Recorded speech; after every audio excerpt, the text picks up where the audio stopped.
but we don't have the financial base. All right. So one of the things we started up here in well they well in it's in like Silver Spring, Maryland. Yes. All right. We are working on a 100-year plan, starting with fundraising for a Muhammad preparatory school. That once we raise a certain amount of money to have the type of quality education that Islam demands of us, then we go to the next step.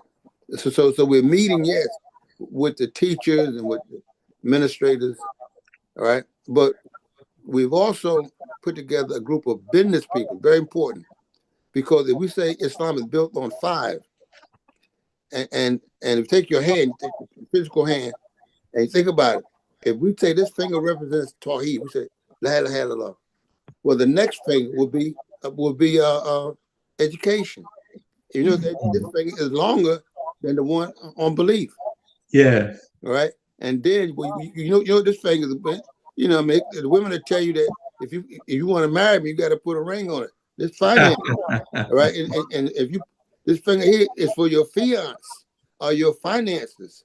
If you I don't have see. your finances together, you can't do the fourth one, which is politics. And lastly, when you have when these four working together, then you have culture because it touches on all of these. But my point is that if you don't have economics strong in your community life, you're never gonna have a community life that's worth anything. That was our problem back in the days of Honorable Muhammad. We had quote unquote Muhammad universities all over the country, but they didn't have a financial base. And in many cases, our children lost ground because they wasn't getting education that was equal to or better than the public schools. So Mm. if you got a consortium, you got to have a subcommittee on financing. I mean, and a big part of your activity should be raising funds because the teachers will tell you, so many of them are asked to make a sacrifice, which what ends up being financial suicide. I follow. All right, you don't want to do that. And for that, most time you have sisters who are unmarried, all right, and they are busy trying to because they love teaching, they love children. They're busy trying to hold up this education, only to realize that it challenges their Islam because the rappers say what you can't help the poor if you're one of them. Yeah. All right, so if you don't have no money, how are you going to help develop a community? Because it requires resources. Not Yes. only just buildings and teachers, but you need resources for just teaching materials, different things, especially nowadays with all kind of technologies. So I just want to say that because I see, excuse me, a number of Muslim communities actually they mastered you. They haven't got to the community level because they haven't did the five yet.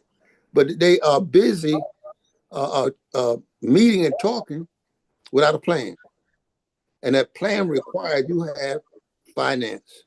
Yes. Because it's not fair. Because I was when I was in New York, I was working with our school system up there, Muhammad University of Islam, back in 1974, before the transition. Same problem, and here we are 50 some years later, and most of the masajids around the country that I visit have that same mentality that somehow we're going to magically do a first rate quality education institution with no money. It's like the mothership theology. Right. Well, it's even deeper than that because mothership theology we know it requires a certain amount of imagination. Basic education though is common sense. Yes, sir. I mean, you gotta have a finance a way to pay the teachers a decent wage, so they're not asked, excuse me, to live in poverty while they raise up a generation of brilliant-minded children. No, that doesn't work. I had the same problem when I came to Philadelphia. Is that the finances for really developing the school? Because they asked me, I was the imam teaching the imam that also asked me to be the director of education, and they wouldn't pay the teachers. Yeah. I said, if you don't pay them, you can't pay me because it's not fair for them to come in Yeah. 5 days a week. All right, and plus they got to go home and prepare for, and then come Friday, you worried about how they gonna get paid. That's not. But I'm just saying, the No, no. education thing. If we're gonna develop a community life, you got to do those 5 things. The education is the most important. Yes, sir. Without education, you're just playing. That's job number one. Job number one. And it doesn't make any money, so we have to find a way to support it. It does make money. It does make money, but it's an investment. See, I think money does mean go to work, get paid, you made money. No, you didn't. You made enough to pay your bills for that time period, but you still broke. So you ain't made no money. To make money, you gotta get past the basic necessities of life and be able to invest. Investment is the beginning of making money. So the average one of us worked their whole life. How much money have you been able to invest? Most people haven't been able to invest nothing. So they ain't made no money. They went to work, made enough, paid their bills, went back home. Came back the next week. Making money requires investment, and education is an investment. If you don't invest in the future, you don't have no future. Yeah. As I travel around, I see that most communities, most masajids are losing their children because their most precious resources, which is their children, are left in the hands of people who don't respect them in their human form. I follow. The Muslim children, we put them in the hands of our enemy. We could say that back in the first that only a fool will ask his enemy to teach his children. Yes. And that's what we're doing. But anyway, let's get started. But I just want to say that because I appreciate it. I see a lot of massages are stuck in the master stage. They're still on number one. They're still trying to get clear on Tawheed. All right? But Tawheed is best understood by you taking on the challenge of education. You never take that on, you really know and make that sacrifice.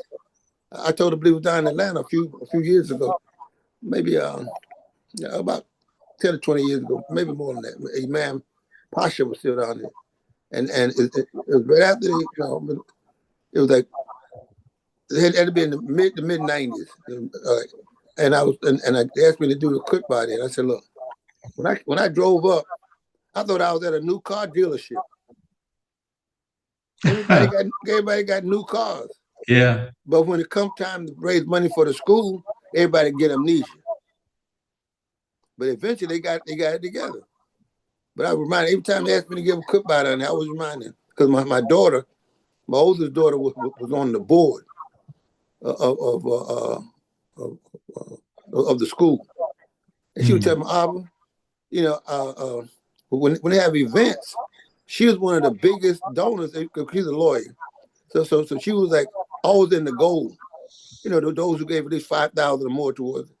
I said there are other people who have it, but they don't know the meaning of a sacrifice for the future. And that's what you got to have. You got to have people who got to sacrifice. Without those groups, a lot of people come to the masjid. They love the show of success. Beautiful masjid, nice cars.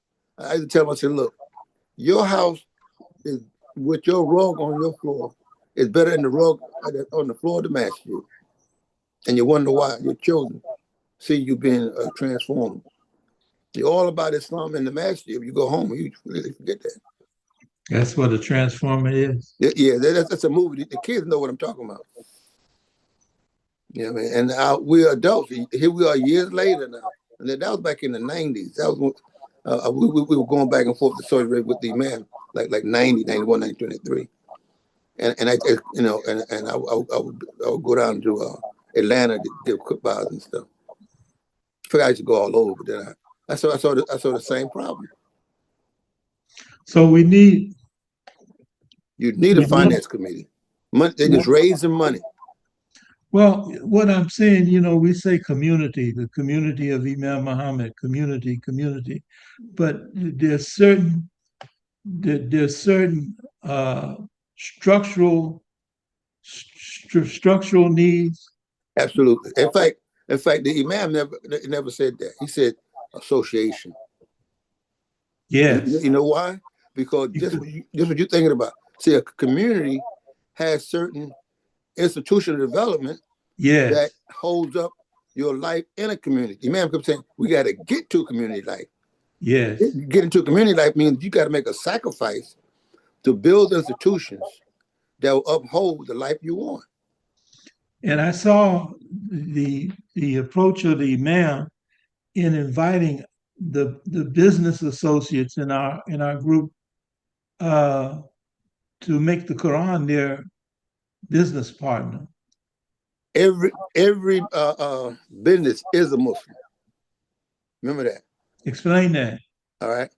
The requirements that you have as an individual are also on that institution that's owned by that Muslim. In terms of zakat, in terms of establishing salat, Ramadan, all these things are also on the business. You have some people who have a business, for example. They say they're Muslims, but they go to Jummah and they leave their workers there, who are also Muslim.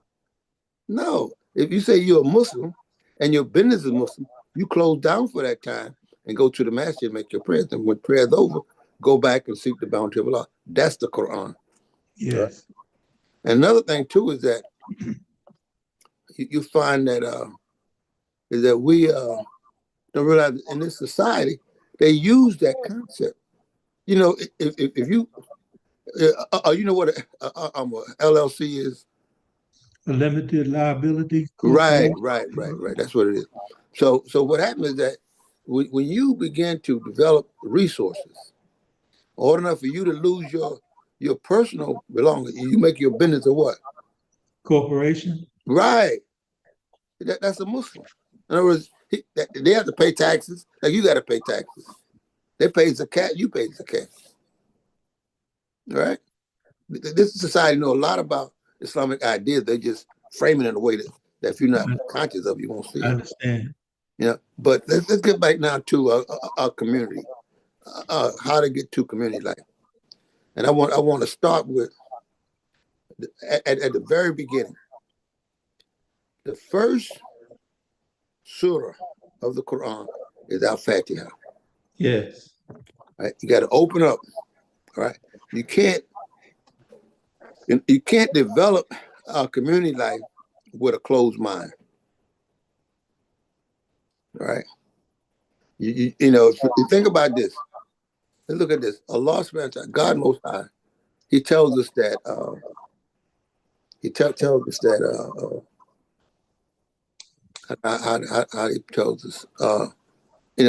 that we are called to prayer. We call to prayer, right?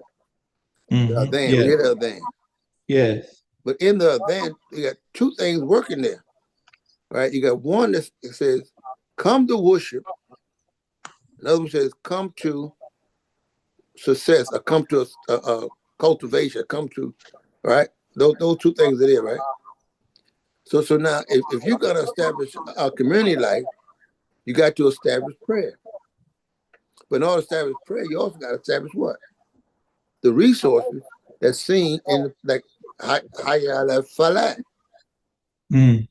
If you don't establish the Falah, I've seen so many of our leaders.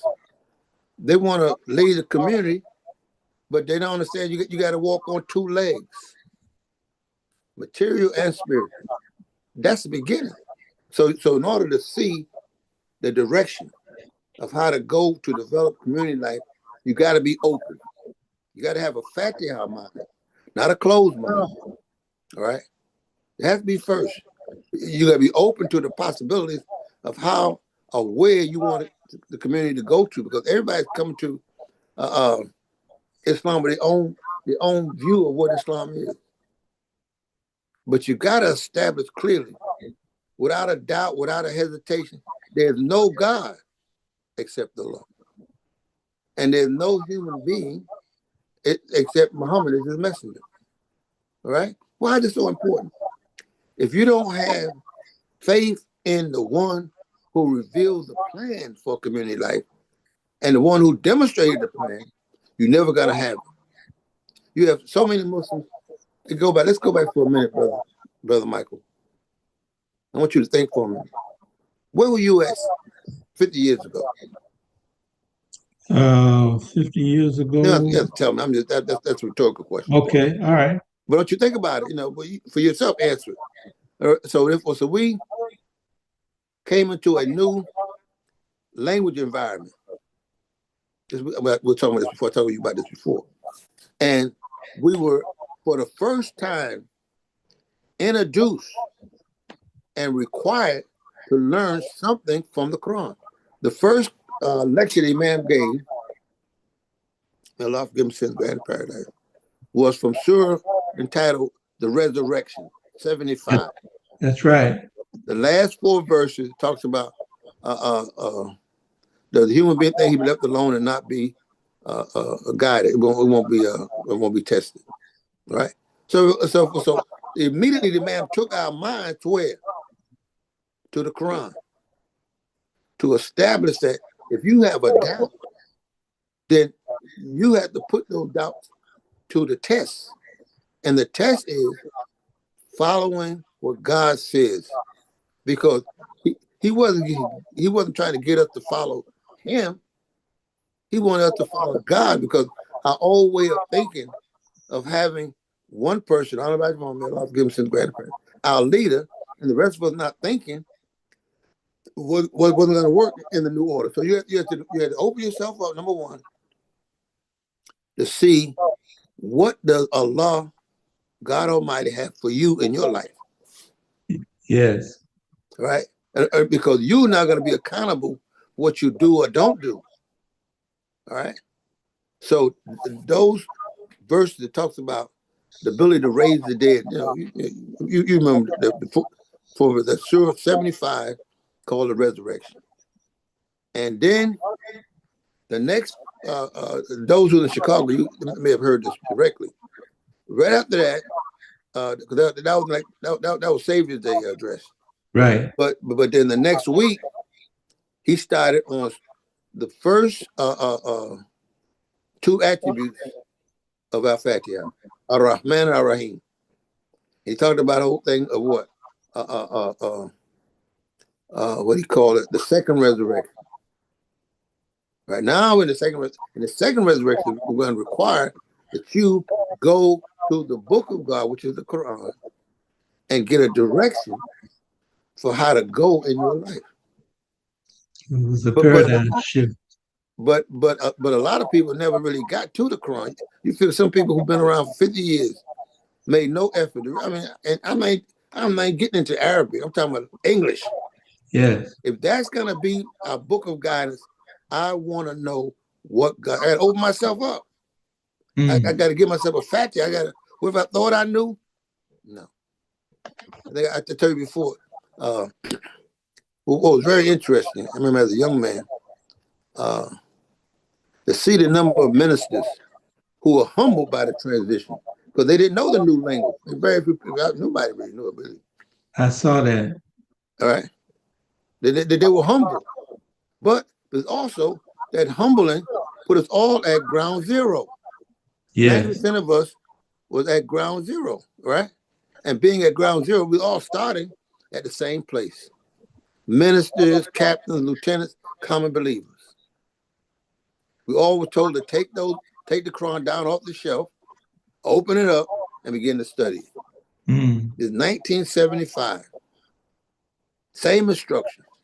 Ministers, captains, lieutenants, sister captain, sister lieutenant, everybody.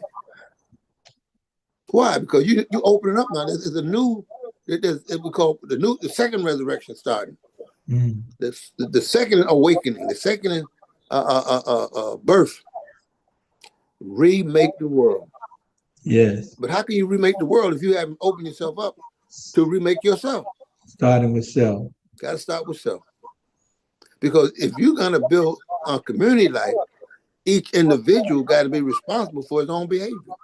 Nobody's coming around your house checking whether or not are you selling your papers, or whether or not you back in the street or what. No, brother, you on your own. You are accountability, because why?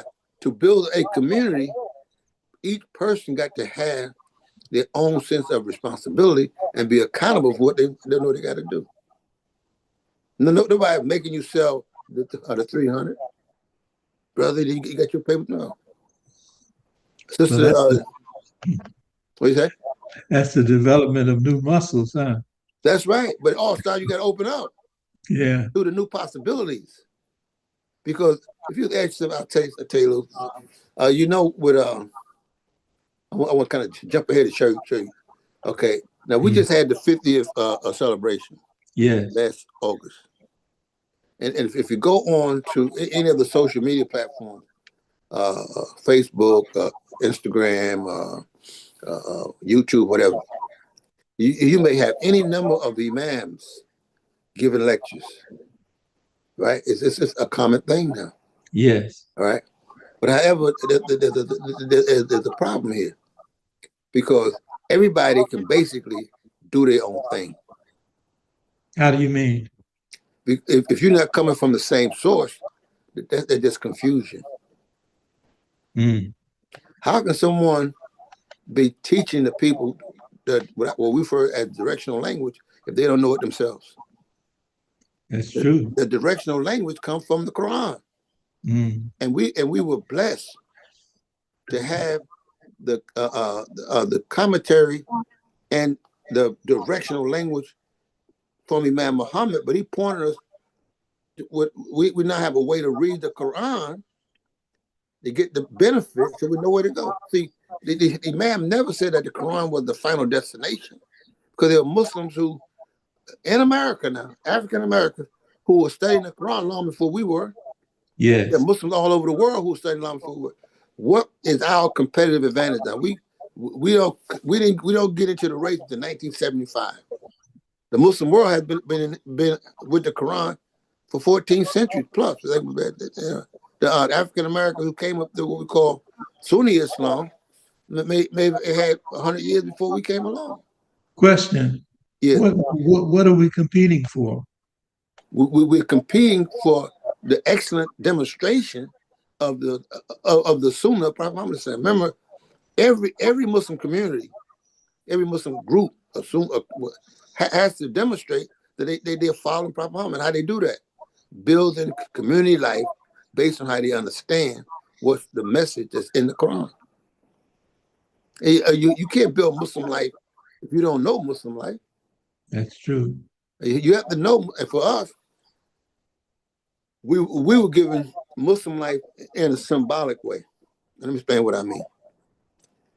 In New York, after Minister Malcolm was killed, the temple on 116th and Lenox got burnt down.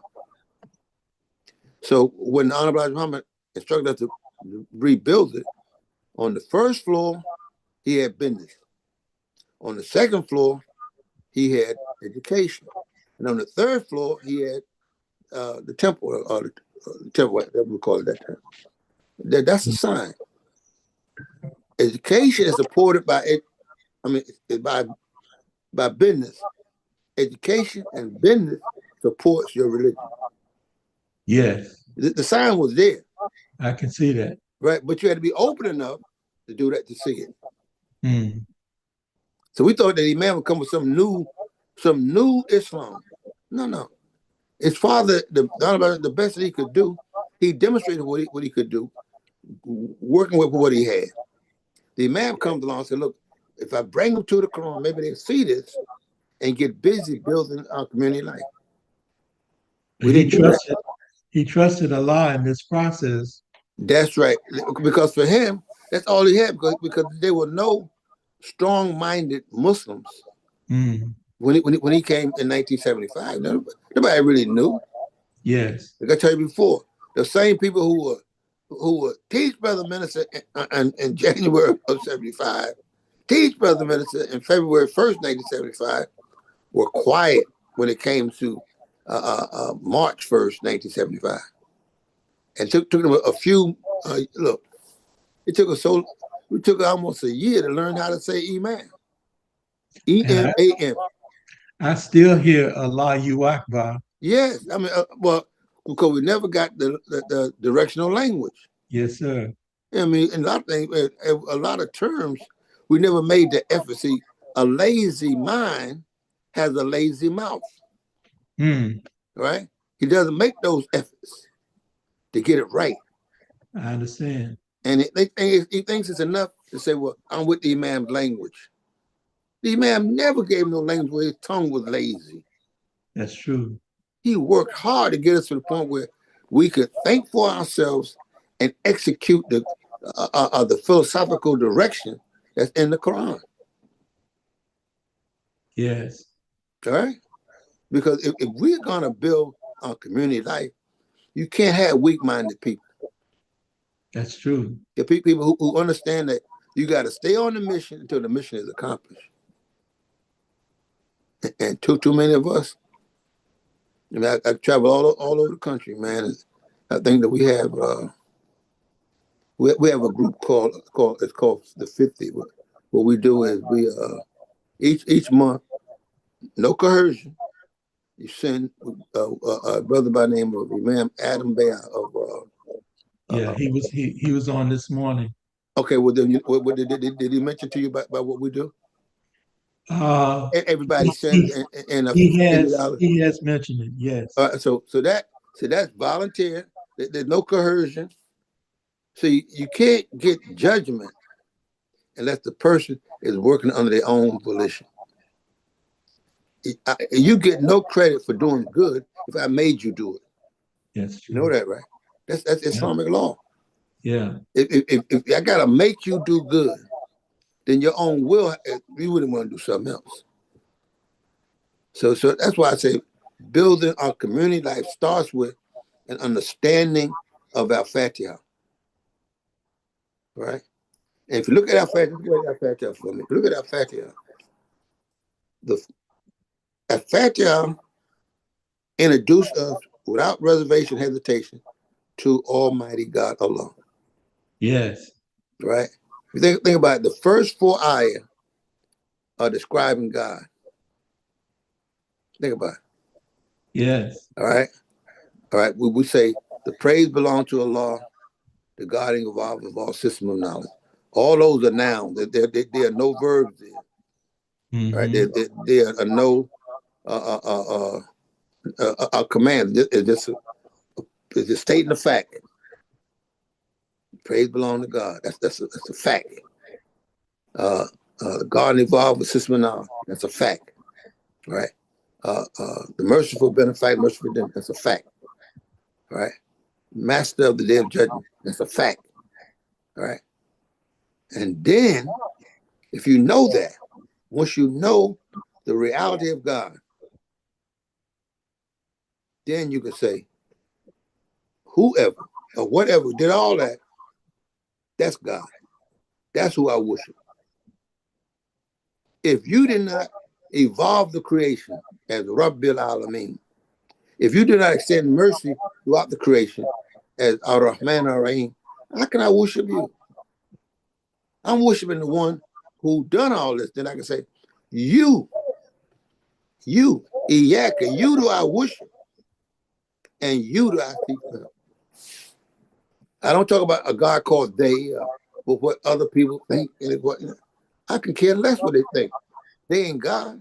Nothing they can do can affect my life if I'm in the right relationship with the God of the creation of the universe. Too many of us never made that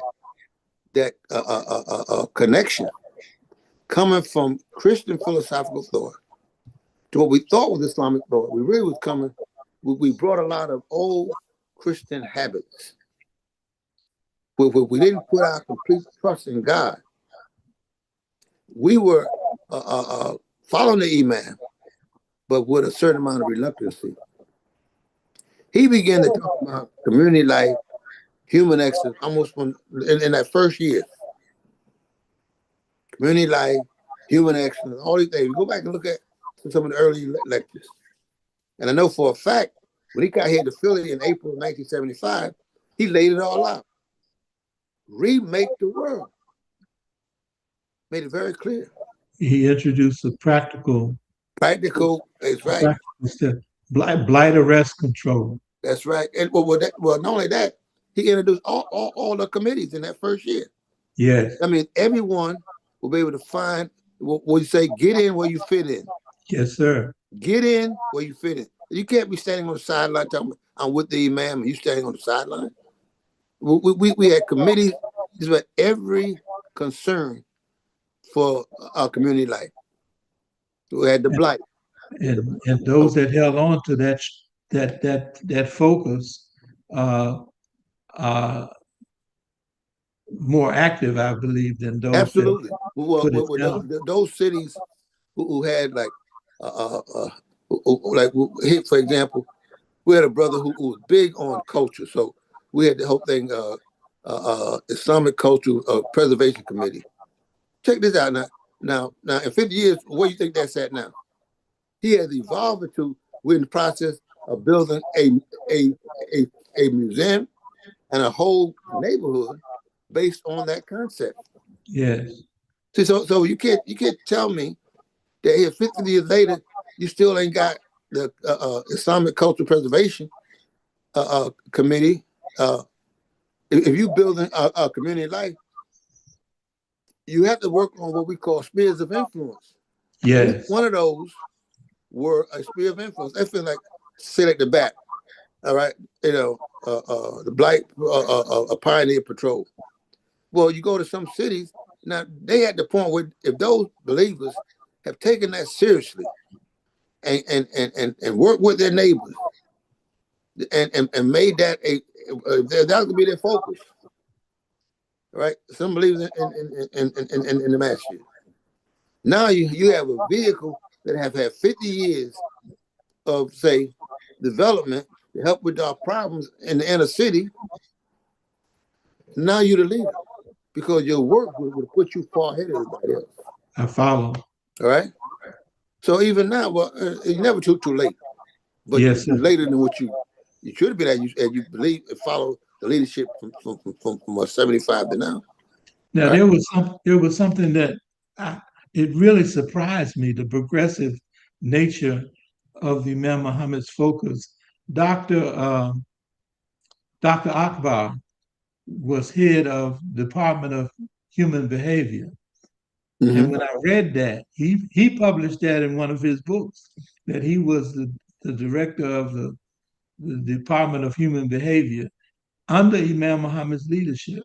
Yes. Well, remember now on that point now, Dr. Akbar Naim, you told me Dr. Naim Akbar. Yes, Right. Yes. Yes. Well, you keep this in mind. The Imam knew he was working with a traumatized people. So his first assistant was Dr. Akbar, helping us overcome the trauma of the passing of the Honorable Muhammad. okay, All right, a lot of us don't want to admit it, but yes, when Honorable Muhammad passed, the Lord forgive us and gratitude, a lot of us could not function because we're used to doing what? Having yes, somebody else tell us what to do. yes. All right. So some people lost it. Look, we say this in New York and in Philly too. When Honorable Muhammad passed, a lot of other people died with him, even though he had I, alive. I had to take a hiatus. Yeah, I was working on the fish trucks, man, and I had to just time out. Yeah, well, a lot of people had to do that because it was too much. We had brothers here in Philly because we really went all out. Cause we had fish trucks and all kinds of. A number of brothers had in order to get the truck, mortgage their house and stuff. Yeah, And so for some people, I say again, if you had the wrong God as your God, you could have easily lost your mind. I agree. All right. So and a lot of people want to admit this. See, we held the Honorable Muhammad up so high that we couldn't accept that he had passed away. Yeah, That's why I say you go back to Al Fatiha, go back to Al Fatiha. It tells you clearly who's God, and he's not a man. Never was, never will be. All right. So the Imam had to hammer that on us because psychologically, we had, brother, that trauma was so great that many people, it's still like I did a program. You probably heard me on Study Al-Islam. Yes, And I had to help people understand that. See, first of all, if you don't acknowledge the trauma, you can't solve it. that's true. You got to be able, you can't gloss over, your deep commitment to the personality of Honorable Muhammad and it not affect you. And so, and you have different little ways of say rebelling against that. And one of the most obvious ways to those who study the Quran was that look at how many people still have not tried to master the Quran. I ain't dealing with Arabic yet. I'm dealing in English. They still can't say their prayers, and they're the leader of the community. And I'm just now starting to see and recognize patterns in the Yes. Quranic presentation. Mm-hmm. Within the last 3 years, I'm starting to see that more clearly. Yeah, I'll pray to it, but at least you saw it. Because no, brother, look, I have people, brother. You got some people who are coming in the second group. That's the second group. In other words, we are the community, say, the group of the transition. Our job was to get Yes. the vast majority of people over the bridge. The bridge was what? Misconception in religion. We were sincere, but we were sincerely wrong when it came to God in the flesh. So would So that be transitioning also from Negro to true human being? partly, yes, How would partly. you describe that? Well, yeah, keep in mind is that is a critical component. I can give you, for example. Now we live in a world we call that's dominated by what? White supremacy, right? Yes. And Institutional. okay, so we were given as the remedy for that black supremacy, Yes. but that had a shelf life. If you kept that too long, Yes. it will make you almost inhuman. Yes. In fact, that's why you begin to see the rise of corruption within the temple. I see the connection. All right, see that? And what happened was, I'm going to talk about the importance of language environment. Now, the Negro, African American Negro, black people, about 20 to 30 years behind our evolution. Let me explain what I mean. See, when a person hates themselves, the first thing you got to get them to do is like what they see. And what they see is themselves, their skin color. That's not them. That's That's what they right. see. So for the first, if you look at a lot of the commentary of the Imam in the first maybe first say 20 years of his mission, he had to desensitize us to the color consciousness, right? Why is that important? The Quran says this: Alif Lam Mim, Dalika Kutab La Rayba Fi Huda Lil Muttaqin. Now, briefly, it says this is a book and its guidance for those who are God conscious, not who are black conscious. But we were going to miss the blessings of the Quran because we got hung up in our own skin color. Yes. Satan loved that because he know that down the road, when other people can come more into their human form and get beyond color consciousness, we will lose the great blessing because we will be stuck in black consciousness. That's why you see the African American leaders now. They having a hard time trying to lead what we call the human liberation movement because they are so stuck on their own color. And that's be lacking. That's right. And see, and the Imam knew that in order for us to get the benefit of the Quran, you can't go into the Quran with a color conscious mind. There's nothing in Surah Fatiha that talks about human color. That's right. All right. And in Surah Baqarah begins telling you that it's a book of guidance for those who are God conscious. That's why, let me give you for example. You know that the African American slave, the Negro slave, I would say, had more community development coming out of slavery than African American blacks in this modern age. How's that? They built cities. That's community life. Now we know that the barbaric racists burnt a lot of them down. They built them. Terrorizing. Yeah, That's right, but they still built them all over the South, all Virginia, North Carolina, Oklahoma. What city did we build? I see your point. Think about it. Now let's think a Yeah, little deeper on that. How can a man up from slavery have more community life development than a man who claims to have divine wisdom, supreme wisdom from God? He ain't built no city. He don't have a neighborhood. Think about it. We can't point to a neighborhood that we built using the supreme wisdom of the nation of Islam. Not one city. Not I even agree. Chicago. I agree. Not even Detroit. Not New York, Philadelphia, and that place. But yet we look at the African American who came out of slavery, and he built cities. We need to go back and look at what was his motivation. Was it blackness, or was it trying to establish his human excellence to say to the world, I'm a human being. I'm not some savage that this man claims is subhuman. And I'm Think free about it. to I'm free to exercise that. That's right. And here we were. What was holding us back? Us in this day and time. What was holding us back? What? Blackness. Well, is that no? Not don't you say that now you black and proud. See. We You couldn't see what? because of the blackness. No, because our language environment that we let our mind grow in is thinking it's enough to be black. Ah,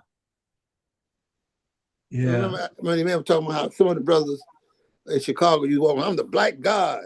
Yeah. Don't even have a job. How you the black god and you can't even make a job for yourself? I saw that we had it at the masjid in Washington, D.C. Mm-hmm. And I saw this dark-skinned brother boasting, and You he look was more like this. boasting in close proximity to an albino brother Mm-hmm. with good brother, Yeah. but the real pale skin, I know what albino blue is. eye. Yeah. Yeah. Mm-hmm. And I saw the body language Yeah, you of know the that when brothers albino talk, brother. yeah. Mm-hmm. And that was a lesson to me that language we had was problematic. Very problematic because you have people call themselves black and they were light skinned. Yeah. Everybody wanted to be black, but you look at what I'm talking about. Yeah, I remember one time, Excuse me. one of my daughters said, she was saying, somebody said something about black. She said, no, she says, she's no baby. She's about maybe 4 or 5 years old. She said, no, you ain't black. Are you brown? And another little boy said, no, I'm black. And she went and got a crayon. Said, this is brown and it's black. I thought I would die, bro. I thought I was laughing. Yeah. In other words, we had to tell ourselves a lie in our identifying ourselves as a color. Yeah. I said again, but see, most of us, brother, if we don't study the Quran to see how the Quran deals with the human excellence, what makes you excellent? Is it your color? No. Let's we say that now. Yeah. We thought it did. No doubt. No doubt. So the two things go together: our community development and human excellence. Yeah, that has been assisted to a great. I see the body of knowledge of Imam Muhammad as I pray for it I ask God to help me to make a good place for that body of knowledge in my soul, in my spirit. Mm-hmm. Because the idea of like the Al-Fatiha, the Lord, the God and evolver of all systems of knowledge, that is so powerful in terms of, in my opinion, a medication for the mind, and he instituted that language. Right. Right. Well, I tell you something. I remember I was at a I was a guest speaker at a program given by the brothers and sisters from Southeast Asia. I think they were the Punjab area. I think it was, uh, and but they're in the United States. So they all had their original. They had family going back to Southeast Asia. And when I use that term to show you how deep the man a language affected people who already had way conscious. And I was talking about how the man he says in English there's no plural for knowledge, right? You know, you can't put an S on the word knowledge. You know, Right. the different fields of knowledge, different systems of knowledge, Yes. but there's no plural for the word knowledge itself. I follow. All right. So, but he's showing them how the word in Arabic, alamin, is a plural, not a, Lord of the world. We can say, praise to our Lord of the worlds. Yes. All right. So now the word world is supposed to stand for knowledge. It isn't. Mm-hmm. One of the ways you can translate it is knowledge. Yes. But however, its root is in the same word as now, ilm. Yes. So the Imam was telling us that. Well, anyway, so he told us all this stuff, and I'm trying to be a good student, try to use it because you want to give you want to test what your teacher has given you. Yes, that's right. That's all that that's is. Right. Give you something. You got to go out there. Don't be afraid to use it. That's right. So one of the scholars, I think it was Pakistan, that area, when I explained to him, because they never heard that.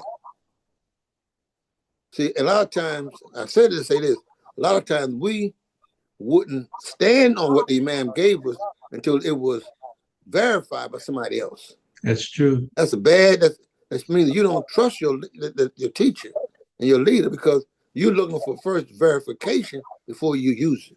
Yeah, that's a big problem. Big problem. But if you use it and watch how other people, I've seen it. Man, you said, man, I'm using that. Then you really start like you got a weapon now. You like a Jedi. Yes, sir. So my point though is that I think that a lot of what we have failed to do when it comes to our community life, we're afraid to go out and demonstrate it and see whether or not it works. All right? See whether or not it works. Like I mentioned earlier about what's our competitive advantage. Our competitive advantage is the language. Without that, we can't say Allah gave us gold or oil, or gave us some land even. Allah put us here in America to compete for the excellence of our human life. We do that by using what? What we get from the comments is commentary on the social life or community life as presented by the Quran. If you don't do that, what you say? I got a question for you. Go ahead. This is a rubber meet the road question. Mm-hmm. I was imam in Birmingham, Alabama. Okay. This was years back in the 80s. Okay. And since I left, that Masjid Al Quran, it's not funny, but it has become like a senior citizen. You've got more. Well, no, that's not funny. But I tell you this, that problem is universal within our community. Yeah, and I'm seeing it here in Jacksonville as well. Let me tell you something. You kind of sort of expect this. Until we have more demonstrations, see, it's hard to convince children or young people that you got the hawk that they call it, and you ain't did nothing with it. True. See, they don't come up with the same admiration for Imam Muhammad that we did. Right. Right. And most of them have no knowledge, understanding of, say, the Honorable Muhammad. They may have a better understanding, say, of Minister Malcolm than they do of even Minister Farrakhan. Yeah. Than they have us. And what happened with us is that we learned how to quote the Imam, but we didn't learn how to demonstrate what he was saying. So what's happening is that those who were true to that first stage, which is, which we needed, but you can't stay there. They just wanted to. Imam Muhammad said. Imam Muhammad said. Well, that doesn't impress children. If their friends who are also Muslim is going down the street and around the corner to the other masjid, they got the beginnings of community life. Those children gotta be impressed by that. I understand. And I tell you, look, I'm tell you a personal story. At our masjid, the believers who were in Philadelphia, when Imam Muhammad was sent here by his father, like in the late 60s, early 70s, late 50s, early 60s, like 58, 59, I think 60. Those believers, they came with a faith. There was no demonstration of what Islam was going to be, but they loved Honorable Muhammad and they loved his son. And I tell you, this is my personal analysis of this. I'm going to ask some people who was from that era. They may not agree with me on this, but many of the early believers, if you go back and you mentioned slavery, if you go back to that time period, you have to come across our choice to become Christian, but not Christian in the way that people are now. We were Christian because we had no other choice, and we went from being Christians looking for God until they made us believe Jesus was God. We believe Jesus is God, and then in the late 19th century, we had Noble Drew Ali in the Moorish Temple. All right, and then we also had the Freemasons, the Prince Hall and all them guys. Yeah. So we was always looking for something to establish our human excellence on, all right?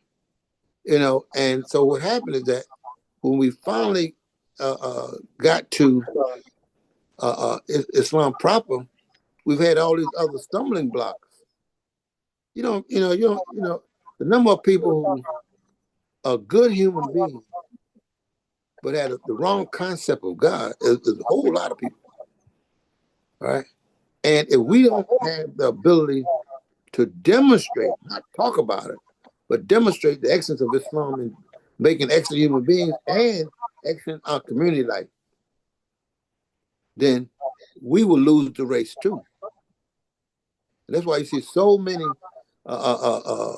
especially in the big cities like here in Philadelphia, you got so many African Americans who are Muslims, but they're not following any particular way of thinking. They're probably more in the street, maybe 3 or 4 times Muslims in the street than they are in any masjid. I follow. Right? Because until we develop, and I say again, I talked about in the beginning, education institutions. A lot of these young people are self-taught. They're making up as they go. I've had children come to me because before I retired, I was a science teacher. I taught physics, mathematics, and biology, chemistry too. But a lot of the kids from the time I started teaching to the time I retired, the science level just kind of went downhill. I follow because the elementary schools wasn't promoting science education. But anyway, but what happened was I had children come to me, especially now we were getting there, Ramadan. There was Miss Abdul, I'm Muslim. I said, how you go Muslim? They said the guy at the corner store gave me a shahada. I had about a whole lot of kids. What? But they thought all you had to go to like you go to the corner store to buy some candy. They shahada. All right? And because what? They had no adults guiding them. You hear me? In fact, I don't know what to tell you about a young brother. He's running for Congress. Brother named Sharif. Yes. Now, in a Sharif district, he said the man, the Chinese store, which all over our neighborhoods, got a sign on All of them got this sign that says, no pork. No pork. Because people believe that to be a Muslim is what? No, don't eat pork. Don't eat pork. So with so many people claiming to be Muslim, even the Chinese man selling the Chinese chicken fried rice and all general fried chicken, whatever, let people know that he does not sell pork. So you can buy my food. That's influence. Yeah, influence. Influence is there, but it's not guided. I follow. It got to be guided. That's where institution comes in. And I told the young man who became the imam after me. Yeah, because I told him I was like, I was the resident imam for like 20 years, and imam emeritus for another 20, 40 years. So y'all gotta, I don't. My ego ain't that big. I want to be imam for life. That's not one of my aspirations. You're gonna have to be the guy from the I'm the side. guy from the side. I can tell you, wait, yeah, go down that road, dude, when you get to make a left. Yeah. But anyway, I told him, so what we got to do is we got to put education both for the children and the adults as number one. I see that so clearly Yeah, my goodness. in terms of language and environment. We've got to create this from the cradle to the grave. That's right. And we got to work our way backwards. How's that? At the cradle and but we got to end with the adults. I tell you what we did at the Masjid. Now, we started with a daycare because we know that most masajids are empty 5 days, 6 days, 7 days a week, except right. Right. So what we did was we started it's called Master Law Early Childhood Academy. We call it Mecca for short. And this way, we at least get the babies up to like the I think it's second or third grade. I'm not sure. You don't quote me on that last number. Yeah. But we can get them.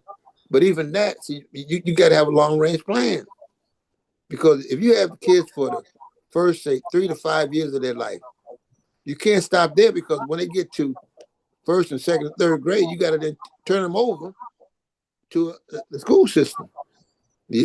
Unless like some parents that did homeschooling.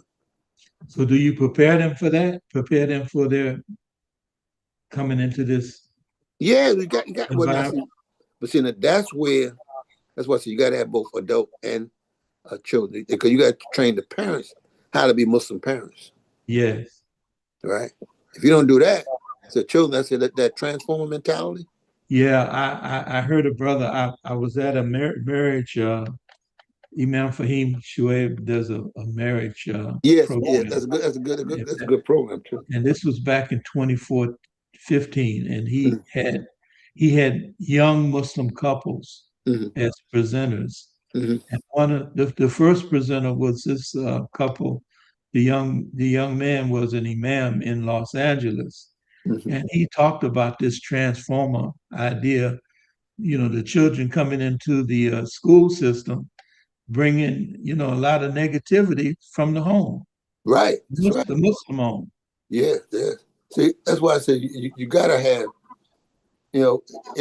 see, your first focus for developing, say community life, is getting the language such that everybody at least is familiar with the language, even if they may not use it. Why? Because you can tell when a person is making an effort, right? If he at least don't know, that's why you find a lot of African Americans know how to say the greetings. Assalamu alaikum. Yes. Because that's a language transformation right there, right? But you don't want to stop there. You want to help them understand what we're trying to do as far as correct the behavior tendencies that we have, even without language. A lot of times we have what we call lazy tongues. African Americans, we tend to, what they call it, black ebonics. Yeah. We're not trying to make excellent human beings. We're just trying to get by. But as Muslims, we should be trying to get them to understand that, you got to speak right so that your concepts are clear to somebody who is not in your particular association. Let me explain what I mean. The Imam, for example, talked about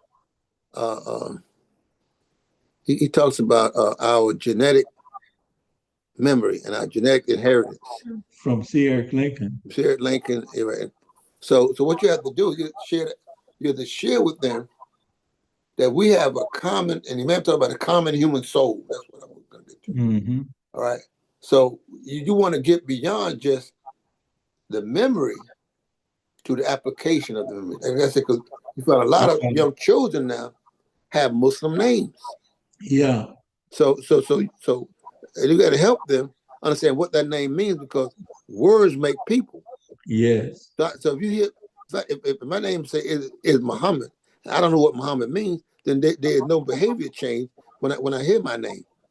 But if I know that Muhammad means something noble and praiseworthy, see that's gonna make me, it's gonna have some effect on me, because I got a name that has a high meaning. All right, you're not calling me Mo, or you're not calling me some other name, Jack, whatever, because the name I have brings dignity to me. So I want to be able to live up to my name if I know what it means. That's human nature. But if I don't know what it means, and I'm ashamed of it, just call me Mo. Yeah, I follow. Mm-hmm. I know that some of the young people have lost connection with what the meaning of their Yeah, name. and some of them never had it. Yeah. The parents gave them a name, but never explain what it meant, or and remind them, not preachy, but remind them what the name means. Right. Because see, in order to build Muslim community life, you got to build Muslim human beings. Yes. In their thinking, by the language environment, their mind evolves in. That reminds me of something in connection with that. During the 9/11, during the bombings of the Twin Towers, the Christian leader, Hanan Ashrawi of the Palestine Liberation Organization, PLO, she was asked about the bombing and what she thought of it. And her comment was so profound. Her comment was so profound. It was so profound. She said, "We need to look at what environments create these kind of people that could do such a thing." And that stayed with me till today. The environmental influences. Yeah, well, the man talked about that too. Go back to, like, in the it had to be in the mid '80s when he went to the Middle East. He was invited to see Yasser Arafat. Yes. And he was talking about how the things that happen have produced these type of what produces a person to become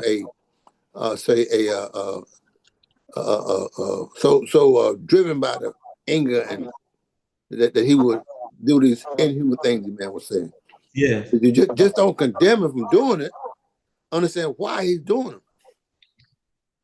All right, and if you have that understanding, you see that this person is reacting to something.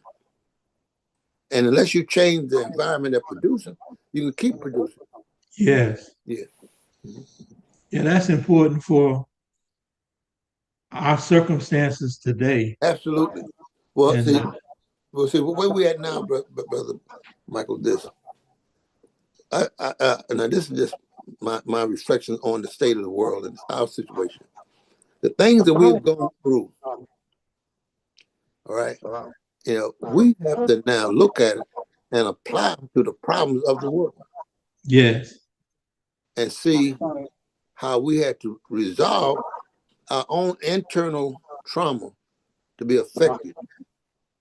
Right? I was explaining to some people, it was yesterday, I think the day before, about the situation, say, in Gaza. I said that there's no way you could think that the Israeli government is going to get away with murdering all those people. A lot of people don't realize this, that there's a lot of people from that area that's in other countries like Jordan, Egypt, right? Yes. So and then they watching you kill their brothers and sisters and their cousins, uncles, aunts. Right now they're not in Gaza, but you can't tell me that as a human being, a person has made it his life's work to kill babies. Now you expect that when there's peace that you're going to forget all that? No, not at all. No. And as African Americans, we in a situation, in a position to help them not act out of violence too. That's true. I believe that. You know what I mean? And I think that well again though, but we got to demonstrate that we really are healed. And the way you really did that you're healed, build community life. When we get to the point, go back to our fact there. We get to the point where we believe in Allah, trust in Allah, rely on Allah, and build our community life and not be trying to convince them that we're okay. They're not that important. But we have made them important because we are more concerned about talking tough to them. A lot of our leaders are Yeah, tough man. talking. I'm so But sick of that. look, but they ain't making any more progress. But see, but we can't really condemn them because we're in the same situation. We ain't talking tough, but we're not developing our community life. We get to the Yeah. point where every masjid, at a minimum, a 4-block radius around the masjid is all Muslim establishments, right? Yeah. And growing. Then we have something to say. Yeah. But we It's can, like the old saying, I can show you better than I can tell you. exactly. And I tell you, and what's happening too though is that because we haven't done, I keep saying this. If you don't show me, a child want to see. He don't, not that he Yeah. don't believe, but No. show me. That's where the mind hasn't developed to the Right, abstract. right. No, they no, he want to see. That's That's right. where, and so you have to have a clear plan. And that plan is to get people to number one, rely on Allah. You can't build anything until you have Allah. And again, go back right there. In fact, we'll sit on that for today. When you think about how much we uh, uh, struggle with being a Muslim, it's not easy for a lot of us. Making the prayers, keeping the right attitude, but mainly the thinking ain't right. Our thinking ain't right because we still see impressing them than being right with Allah. That's a big problem. A big problem. And it comes from it.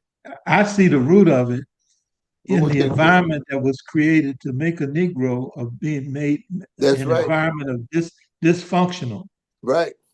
in Well, terms of our human needs. well, I'm glad you mentioned it. There's a book called Slavery by Kenneth Stamp. I've heard of it. Yeah, and in that book, there's a chapter called "Make Them Stand in Fear." Make them stand in fear. So the book is called Slavery, and he writes on the goal was to make the slave just fearful of the presence of the slave master, Yes, but also in that fear was a urge by the slave to impress the slave master. yes. See, now we have a lot of that, Tony even in our Morrison talks Islam. about that. Yeah, Even in our Islam, we're not trying to be the best human being. We try to show them that, I mean, we have a antagonistic Islam. We hmm, proving them that we ain't, we ain't Christian no more. No, yeah, well, are you Muslim? Then are you doing the things that a Muslim got? Don't worry about what the Christians say or what the Europeans say. for your What Lord. does God say? Yeah, If you have that spirit, it frees you. You're not yeah, free doing things to try to impress people that you ain't them. Are you better than mm. them? That's not Islam. Yeah. Imam, I attended Masjid Al Quran in Birmingham. Imam gave the shortest khutbah that I have heard. I had the cassette. It was 16 minutes. Mm-hmm. And near the end of the khutbah, he said to pray to Allah for what we need, for what you need, and then go get it. And as you were speaking about Al-Fatiha being the focus, the next verse after the 4, show us the straight way. And I see the connection. We have to ask Allah for what we need. We need to know what the straight way is, That's how right. to live it, how to establish it, how to live it. Right. And it just follow that down. The the first 4 verses is just statements of fact. Yes. When you start to show you that's an action that you got to do. Yes. See, Allah is God, whether you believe it or not. Ar-Rahman or all that's given. What becomes the question is, are you going to follow the guidance? Yes. So show us now this action. What you got to take. You got to take that action. Yes. See, if you don't take that action, Allah can show you, but you still got to act on that. You don't have to act on Ar-Rahman. You don't have to act on Ar-Rahim. But you got to act on show the straight way. Yes. Alhamdulillah. So that's why that Al-Fatiha is so important, because if your mind is open up to the possibilities, even if I show you the straight way. I asked the brother this one time. No, excuse me.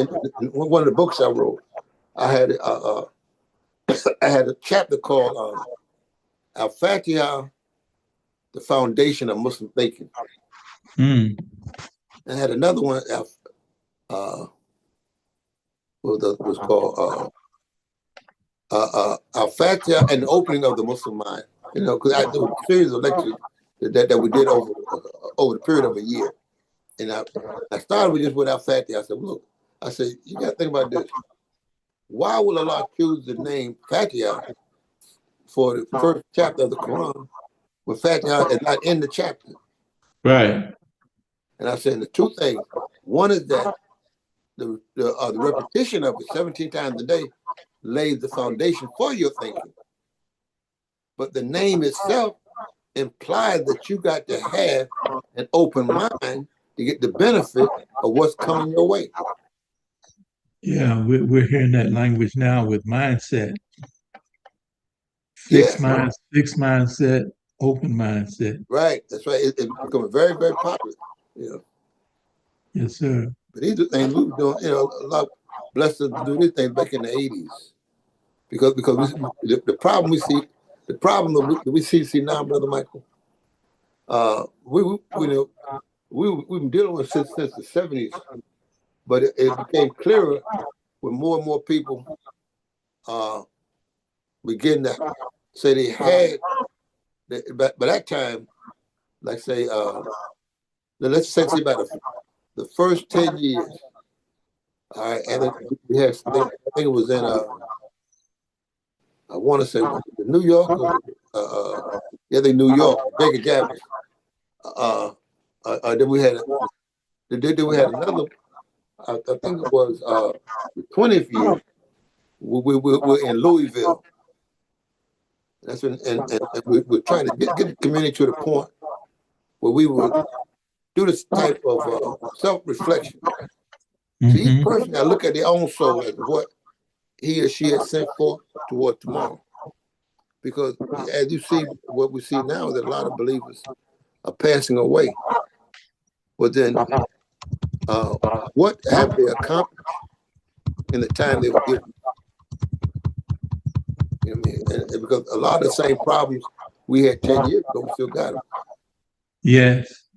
I mean, I think, and everybody can tell you, not everybody, people can tell you what the problem is, but what's the solution? Yes. Yeah, I remember, I think, it was Dr. George Washington Carver. He, I think in one of the biographies, he talked about what a pity it was that a person would come into this world and not leave anything. Right. In terms of a contribution to making the world better. Yeah. Well, see, and you know that apply to us, because you think about Allah's mercy on us to be born at this time We're not enslaved. All right. All these things, we got all these things working for us, and we don't seem to understand that what's our accomplishment. What's our accomplishment? It's like they said I was looking at I watched. I tell you, I watched the different katibbs around the country, Yes. other places to see what's their message. What's their message? And some of them got some good messages. I got to be honest with you, but very few of them, especially of the African American community, got good demonstration. We still too much of our energy is in I think just sounding good. But I heard people in terms of what they have built, what they're trying to accomplish, and as you mentioned earlier, how a lot of the communities now are getting older and older. Yeah. And they have very little of any young people. And the young one that it's like a big gap.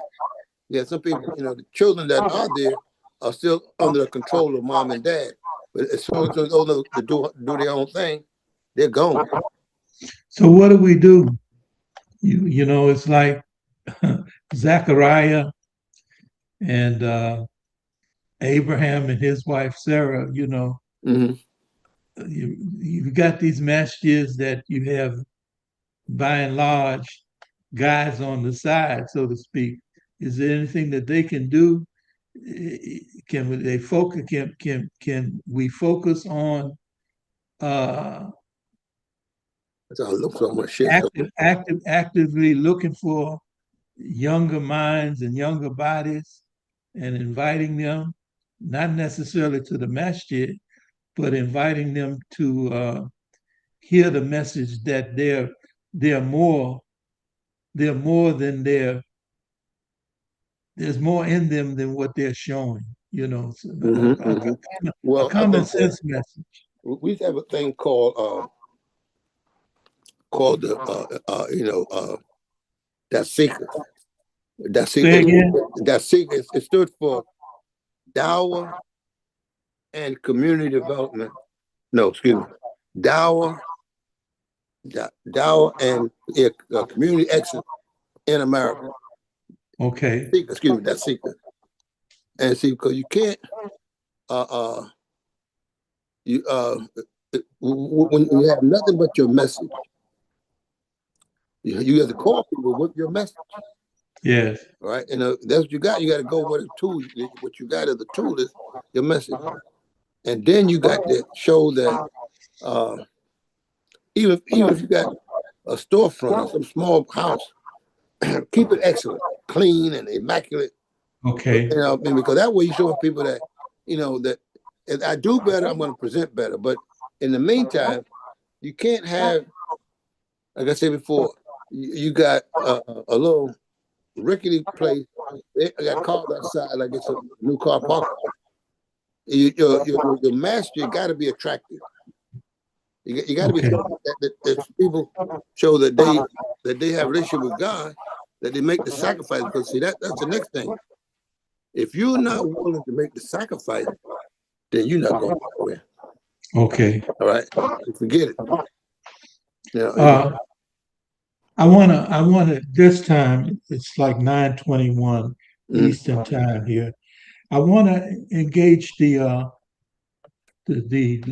listening participants on this Zoom platform and ask if they have any comments or questions in regards to what we've been talking about since 8 o'clock. Okay. So at this time, we want to hear from the audience. Any reflections or comments, questions? Yes. Comments or questions? Please. And I see, because I have a list of the participants here, and I see some thinkers, thought leaders. Muhammad Sharif, welcome. Yes, assalamu alaikum. Alaikum assalam. Alhamdulillah. Yeah, I was trying to put up a replay from when Amadurline was on a few days ago. And I said what we should do. I was telling about my brother was saying, when I say, Jesus, what do you see? You know what I always see? Eh, eh, People try to give the black Jesus and all that. I'm gonna tell how many black Jesus you show, say Jesus, and you know what you see. A European white man. Mm-hmm. And he was talking about Moses. I said, why don't we step up and do just what Moses did?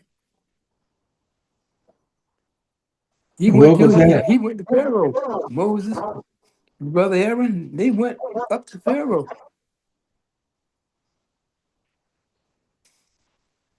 I said, Yeah, why? I remember you mentioning that before, Yeah, Muhammad. we on a few feet in D.C. You're on a few 100 feet from the White House. Yeah, I don't live in this. Yeah, I'm in Philadelphia. And we got you before. No, but listen, but Brother Sharif, let me share something with you. Yeah, Each community has to start where they are, right? And remember now, even with Moses and Aaron, they did something else before that. Allah asked him, what did he have in his hand? right.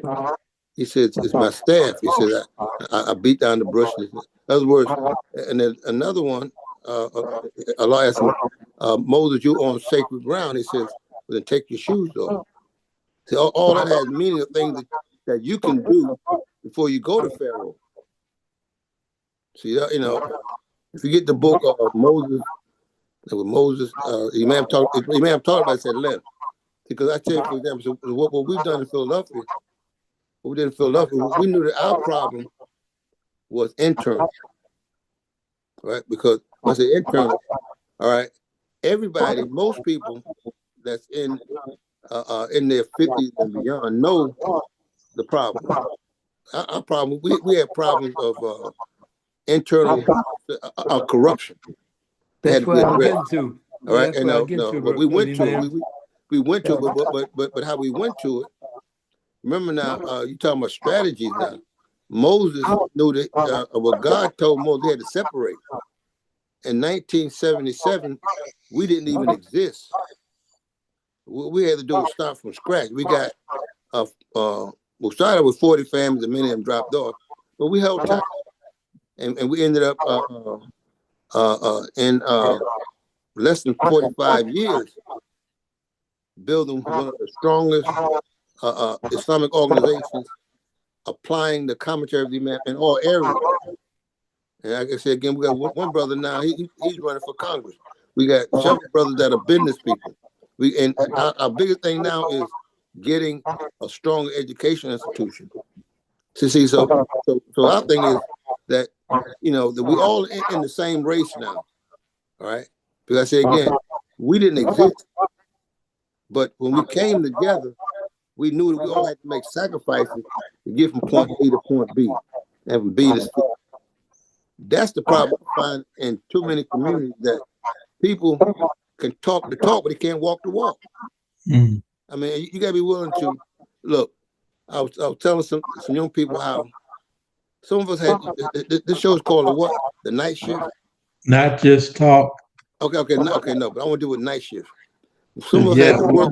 we're on the night shift of AM 360. Okay, Yeah. okay. Well, some of us had to work nights so we could be available during the day to keep the masjid open, to establish salat.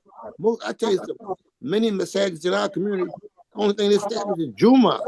That's right. So I know you a long ways from doing it. Going to Pharaoh. Pharaoh said, look, go do what you're supposed to do first.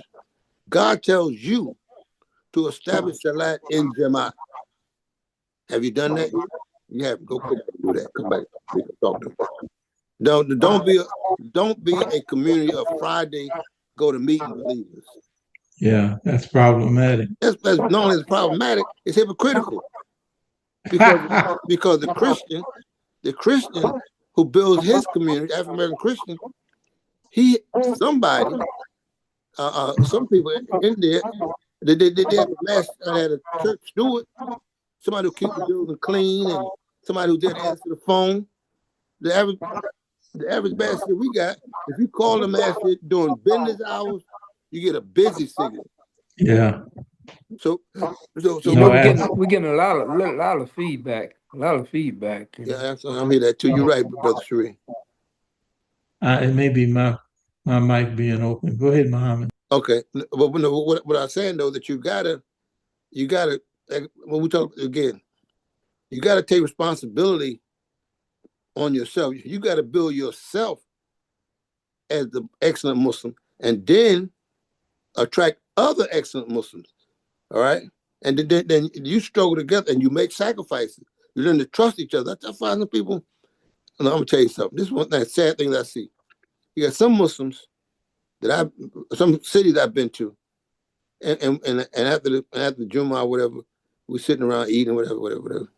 Then people start talking. They start talking about each other. I say, damn, people don't have no brotherhood at all here, and they wonder why they have so many problems. You gotta have brotherhood. You gotta have a sense where you can trust each other. Some people have known each other for 20, 30, 40 years, ain't did nothing together. They don't even pray together other than Jummah.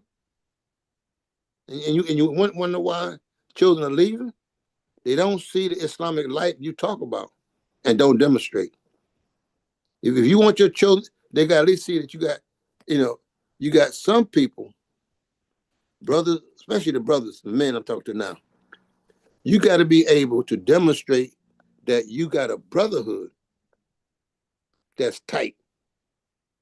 Because an example, the Prophet, when he got to Medina, one of the first things he did was made a brotherhood between the Ansars and the Muhajireens.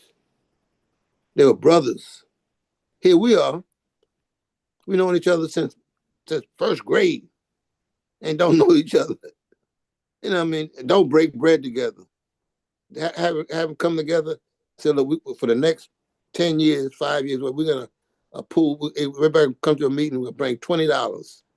And at the end of that time, we're going to buy some houses to create a sustainable cash flow for the masjid. Simple stuff. You want the community, don't come overnight.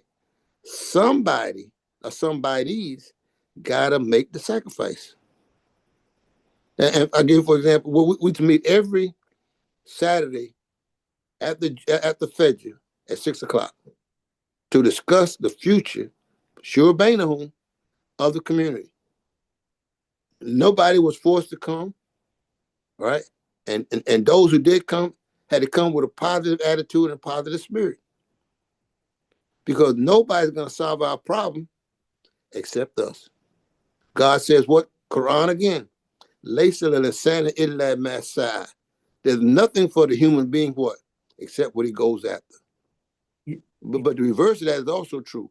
What you got is what you went after.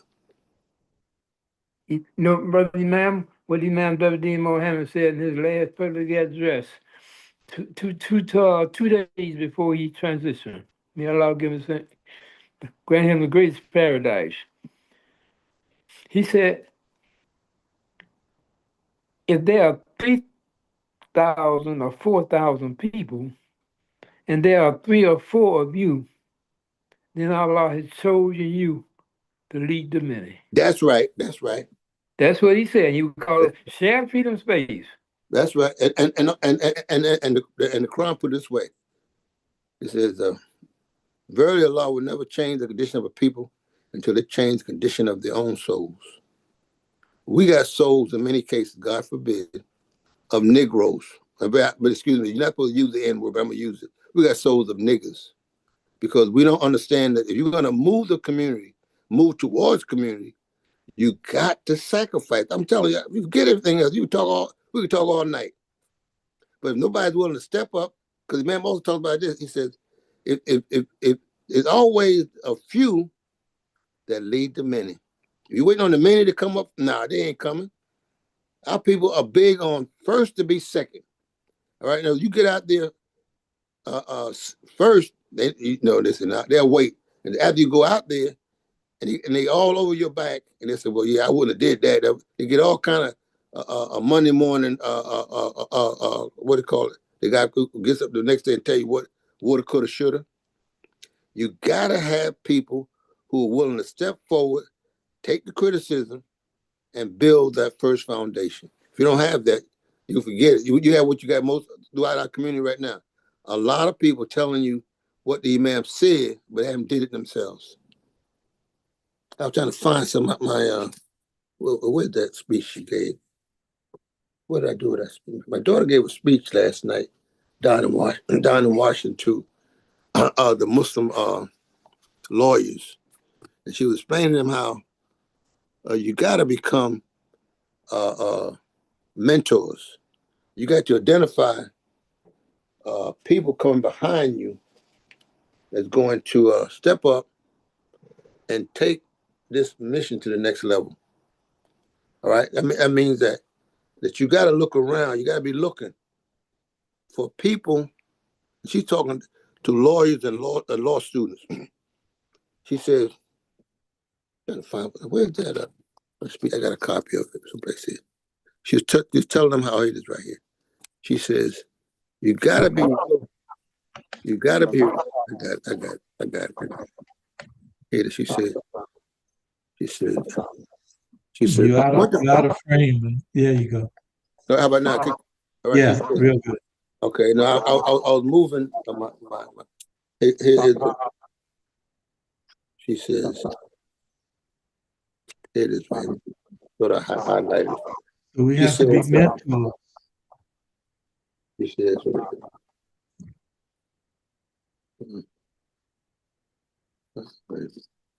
so we have to be mentors. Right, that's what she's saying in the thing. Okay. It's like what you did with your daughters. You know, remind them that they have a responsibility to carry the work further. Right. Okay. Okay. Right. So she says here. Go ahead. She says. Okay. Okay. He says that we must build. She's talking to lawyers and law students down in Washington. Okay. You know, Muslims trying to, especially all the stuff that's going on in the government right now. Right. She says, first, we must continue to build our community. All right. You know, she says that. She says we must learn to students find mentors, not only to review their resumes and offer a career guide, but mentors who help them navigate identity, faith, and purpose. It is. Second, we must expand our definition of success. Not every legal career leads to a corner office or a headline case. All right, he says that some of them. Okay, so third, we must continue to be generous with one another, with our guidance, with our grace. We cannot allow fragmentation. That's what I want to come to. We cannot allow fragmentation. The challenges that we face are too large, and the moment is too urgent. We must remember that our presence matters. You know, in other words, you can't, like, too often, again, we'll be among people who are not of our association. We won't share with them what we got. All right? We think that look, all that the imam has said to us, we're still afraid to, in different circles, stand up and say it. No. Look, you got to believe that what you have is just as valuable to God, you know, in this case, all lawyers, but to God, humanity in general, and as anybody else. You can't be in there sit quite like I said. Now here we have a discussion here, right? Now, I just have a question, brother Michael. What is the average Muslim doing on a Thursday night, 8 to 10? What are they doing? Sitting back, waiting on Juma. Yeah, that's right. So, who can we blame? Exactly. They got to look in the mirror, because these type discussions they should be having all over the country.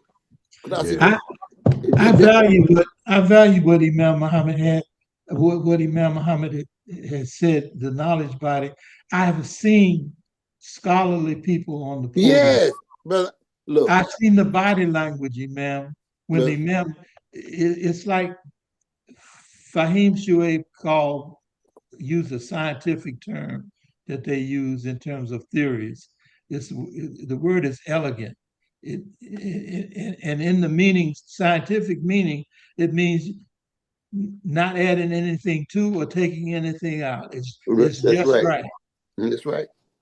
And Mhm. I have used the language of Imam Muhammad and saw the body language and saw the silence, Brother, So let me tell you something. I know it's valuable. Brother, I know, brother, I bear you with, look, Allah has blessed me and my family to be in positions all over the world. But my daughter writes here where they asked her to come and be a visiting scholar at Harvard Law School. She graduated from Harvard Law School. Then Mm-hmm. invited her back because she used the language. Yes, sir. She said, you got to be authentic. You can't be among people not being yourself. That's right. If you're a Muslim in this association, we expect you to stand up for what we are about. Yeah. If it's something you We've live got your life, you we've can't got be. another we've got another hand up. Okay, I'm sorry. You got to be willing to not compromise on who you are and I what has agree. given you your life direction. I agree. I learned that lesson from the Honorable Elijah Muhammad in terms of the way you present yourself, how that affects the way people respond to you. That's right. That's right. That was an early lesson from Elijah Muhammad. Well, And I bet you will. I used it. I worked construction, and I didn't hee haw and gee Right gee here, be gee. smiling. It wasn't fun, nothing funny. Why you Yeah, laughing? Ain't nothing and I funny. got a lot of respect from the That's right. Caucasians. A lot of respect on those construction sites because I wasn't all up in their face. I wasn't laughing at, and I would tell them, I see that I can get along with you guys as long as I'm not trying to take your job or go after your You're right, money. exactly. And know that I'm comfortable in my own skin. But my daughter Yeah, Red said, she says, our presence matter. Every time you introduce yourself in a courtroom or in a classroom, in a boardroom, all right, in negotiation, you are expanding the imagination and realization of who you are. mm, All right. Every time you practice law with integrity, you are planting a seed that will outlast you. yes, You showing them that yet some people will be shocked to find that you're Muslim yeah, following this commentary because they're not used to Muslim being say as outspoken or as articulate or whatever. You say, look, I'm just being who I am. I put that's on no right. acts. I'm trying to impress nobody. This what you see is genuine. This is 100% me. Yes. Now we've got You DeLacy got Umar. We've got about 20 more minutes okay. Let's hear from them. Let's for hear the from for them. the Yeah. participants. DeLacy, welcome. Yeah. Assalamu alaikum. Well, I some Alaikum to us. Yeah. assalam. I'm the Lacey Umar, as Michael mentioned, here in Melbourne, Florida. Ma'am, I wish personally appreciate you very much what you're doing. And these are the kind of conversations our community need to be exposed to. As you said, what are they doing between 8 and 10 on Thursday? And for persons like yourself, we have very few leaders addressing the issues like you're doing here. And I know you're doing it other places as well.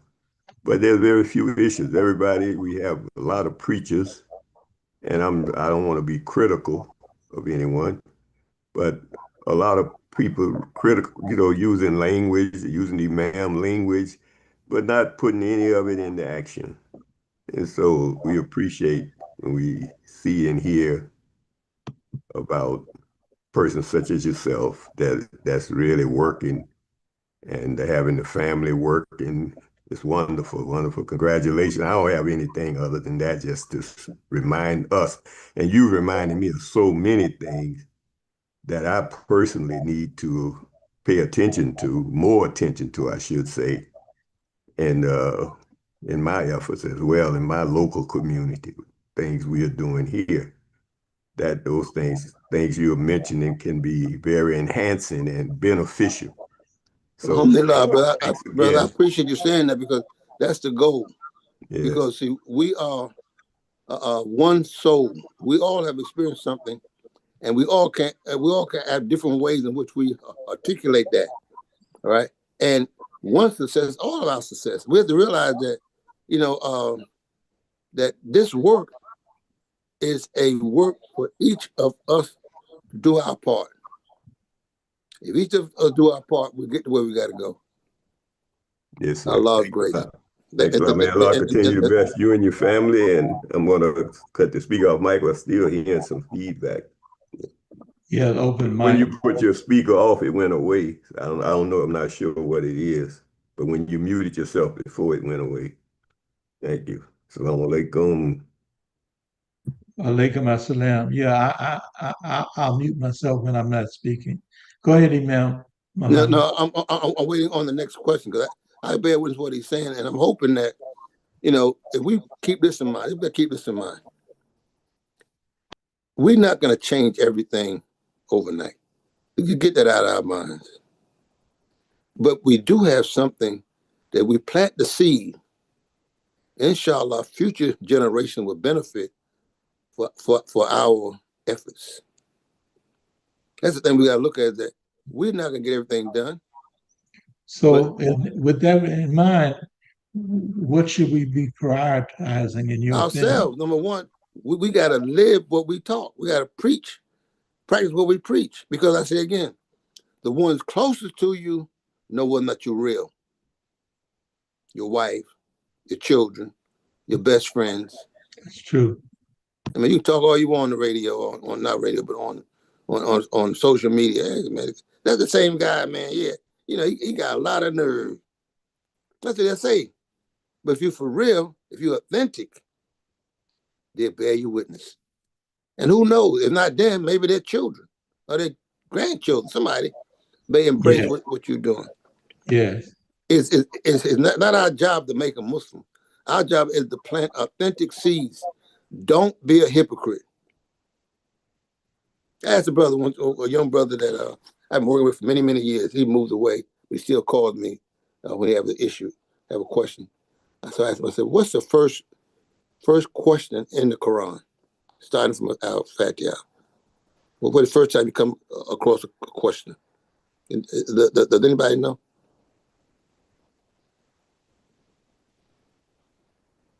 The hypocrites will say what? We were only playing. There were the people who come around and pretend like they with you. So they be pretending. That's Surah Baqarah, ayat 13. He says that, but they lying. The key is to be authentic, be real, right? And that will help build the community, because you want to plant a seed in your living that will grow after you're gone.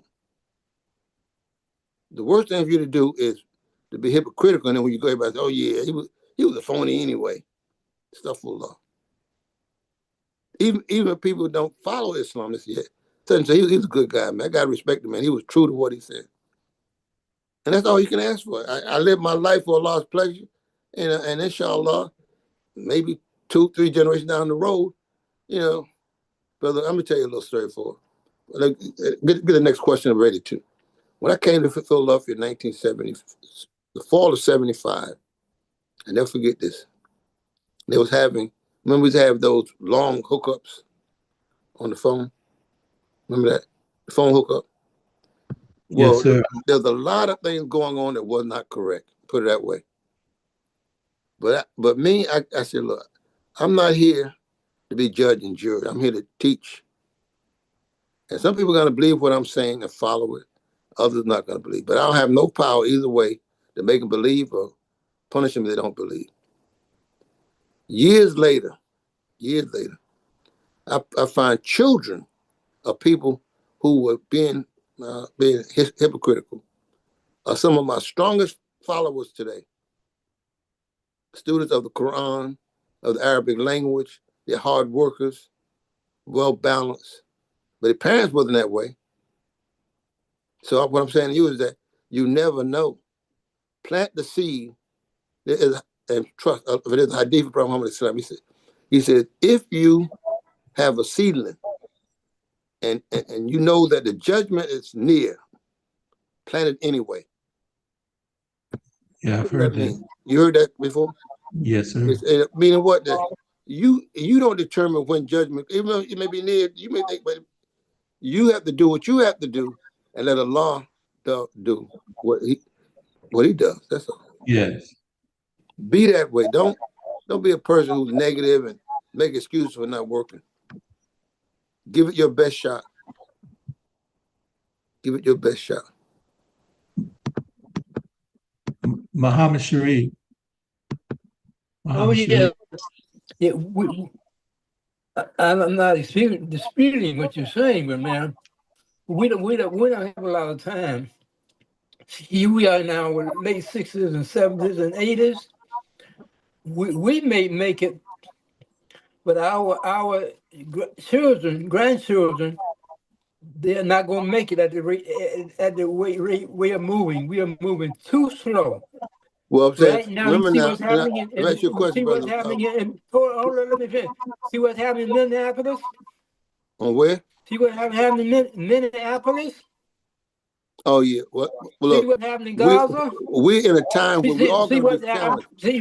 See, I can't, if I can't finish, no point me even trying. Know what's happening in Gaza? Huh? Yeah. The next step.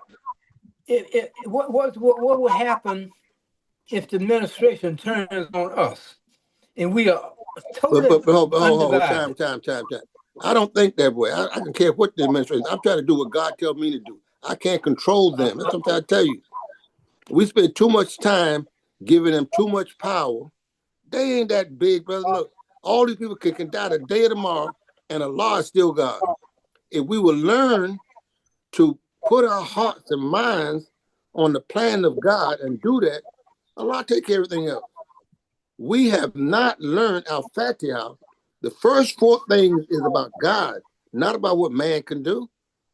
I tell a brother at the gym the other day, I said, brother, y'all have too much feed in you for this world. This world don't look. If Allah calls us all back, what can we do? Nothing. Learn to trust your Lord. Yes, he's over the process. Yeah, sometimes that's what we got to learn to do. We're in the process. We've had this in 1975. What have we done so far? Allah's over this, brother. Okay, but this is not a sprint. But it's by the fact we're still here. It's by the fact we're still here. Point in me. Let me say this. You open the line up for people to make comments, but you do all the talking. I'm not being disrespectful, but you open the line up, you got a whole lot of people listening. Can they make comments? So we try to make a comment, we get cut off. So that's why people don't say nothing. I don't have any control of that. Mike, you got that. I want to hear him talk myself because I've seen the blessing of God. Yeah. Okay, I'll finish up. I won't say anything else. Thank you, brother man. Thank you. Yeah, it's a disagreement, Muhammad, and respectfully, we have to have more faith. Allah is over this process, and he's been in charge all along through all the dark times. That's right. The 70 years in Russia, where the people had to hide their faith, the 61 or more years of the Mongols, and you could just go back to all kinds of historical events and time periods where the forces of evil look like they got the upper hand. But there's never been a time that Allah has not been in control. So this is not a sprint that we're in. This is a long distance. They described it in the previous scripture. What Jonah say? I've got a 3-day journey. That's not a sprint, man. That's time and patience with God.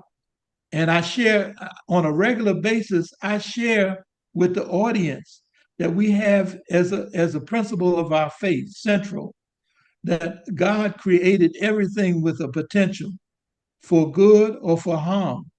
If we use it correctly, we get the benefit.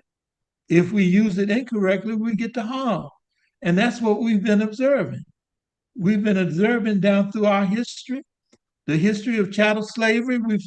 It's all in there in terms of what the Quran describes. Allah says He's in control of the matter. So that's my take on it, and I respectfully disagree with any that say, you got to worry about a President Trump. You know, uh, Imam, Imam Ronald Shaheed asked Imam Muhammad, did he expect us to do anything about the events that he was showing in terms of how this world was operating over our head?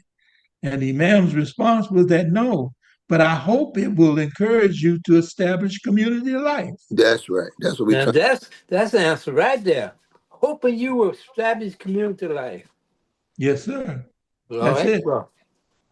And it's not about the many. And look, if we die tomorrow or within the next hour, we get the reward for what we've done.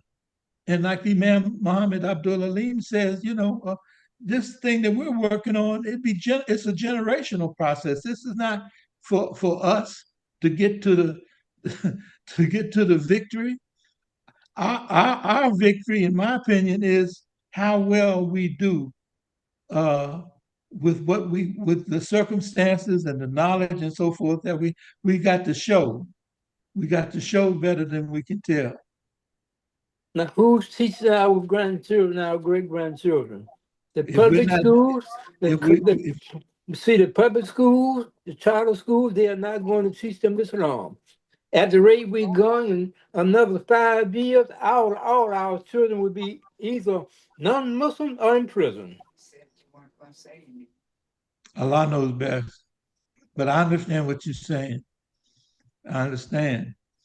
And I see it as a motivational, but we have to trust God. We have to trust God that where we fall short, that Allah is in charge, And the same way that this brother gave me a Muhammad Speaks newspaper, I'm out trying to get in trouble. This brother gave me a Muhammad Speaks newspaper. That newspaper sat in my room for weeks. I'm getting ready to get high in my room, and I picked up the paper and it blew my high, and I saw what Elijah Muhammad was talking about, and it brought me one step closer to coming to the temple. It took me 9 years after this sister invited me to come to the temple. And I told her I would, and I gave her my word, and my word would speak to me every time I rode the bus by the temple. I said, I promised Stephanie I was going to go, but not today, not now. And it took 9 years, but I finally made it. And I made it by the skin of my teeth because I was out there throwing bricks at the penitentiary, pointing guns at people, and Allah saved my life. And years before that, my aunt told me, she said, because I was going through a lot of hell in my brain, in my spirit. She said, Michael, you're the type of person that needs to help somebody. It took me going to the temple to get that message. Oh, that's what he was talking about. It took me a while. Alhamdulillah. Allah is large and in charge, brother. That's right. I know what you're saying. It's a lot of what we're saying is sad. It can almost break your heart. But God is over all of this, man. And He doesn't look. No deed is unrecognized. No good deed is unrecognized by God. God recognizes all the good that we do. And if you have a concern beyond yourself, that's a good heart. And Allah acknowledges that. Alhamdulillah. And that's for anybody. What did the book say? For anybody that believes in God in the last days, you're going in the right direction. That's what we're talking about tonight. The directional language. But let me just jump in here for a minute. I want to say this. Yes, sir. I want to end up because I see time running out. The thing that I wanted to stress is that the language of the Quran stresses, and we're inshallah, we come back again. We want to talk about this more because it's something that I think we need to really zero in on. That's faith.